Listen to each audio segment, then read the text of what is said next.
সড়কে শৃঙ্খলা ফেরাতে দেশের সব গণপরিবহনে জিপিএস বা গ্লোবাল পজিশনিং সিস্টেম ডিভাইস সংযুক্ত ও সচল রাখা বাধ্যতামূলক করেছে সরকার। ১ আগস্ট থেকে গণপরিবহনে জিপিএস ডিভাইস না থাকলে আইনানুগ ব্যবস্থা নেওয়ার ঘোষণা দিয়েছে বিআরটিএ।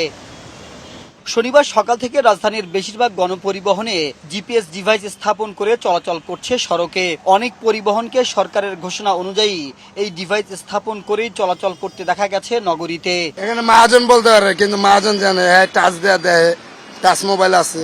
এই গাড়ি তো আমি অনেকদিন ধরে এই কোম্পানি গাড়ি চলাই না, কয়টা এই কোম্পানি কয়টা গাড়ির মতো কয়টা জিপিএস আছে আমি জানি। আমাকে 7টা গাড়ি এই মালিকের 7টা 6টা জিপিএস লাগানো আছে। চালকরা বলছেন জিপিএস ডিভাইস থাকার কারণে কমেছে প্রতিযোগিতা, সেই সাথে পরিবহন মালিকরা ঘরে বসেই পরিবহন নিয়ন্ত্রণ করতে পারছেন। চালকরাও মালিকদের নির্দেশনা অনুযায়ী শৃঙ্খলার সাথে চলাচল করছে বলে জানান তারা। আমাদের গাড়ি যেখানে আমরা রাখি ওইখানে আমাদের মালিক বলে যে ওইখানে তুমি বসে আছো কেন, বা চাক্কা পাংচার হয়েছে এটা ধরে ফেলাই যে কোন জায়গায় হয়েছে। জিপিএস না থাকলে তো ধরতে পারতো না। কিছুদিন আগে আমাদের একটা গাড়ি চুরি হয়েছিল, চুরি হওয়ার পরে এই মালিকের 6টা গাড়ি আছে, 6টা গাড়ি জিপিএস লাগাই দিচ্ছে। তবে অনেক পরিবহন এখনো জিপিএস সিস্টেমের আওতায় আসেনি।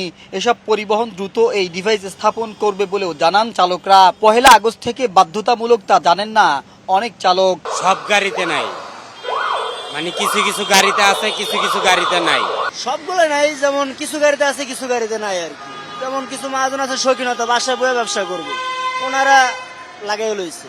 বিআরটিএ জানিয়েছে গণপরিবহনের রেজিস্ট্রেশন ও ফিটনেস সনদ প্রদান বা নবায়নের সময় জিপিএস সংযুক্তির প্রমাণ ও মোবাইল অ্যাপে ডিভাইস সচল থাকার তথ্য দেখাতে হবে।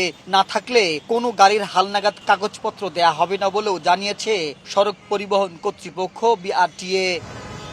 মাহবুব আজমি, বৈশাখী সংবাদ, ঢাকা।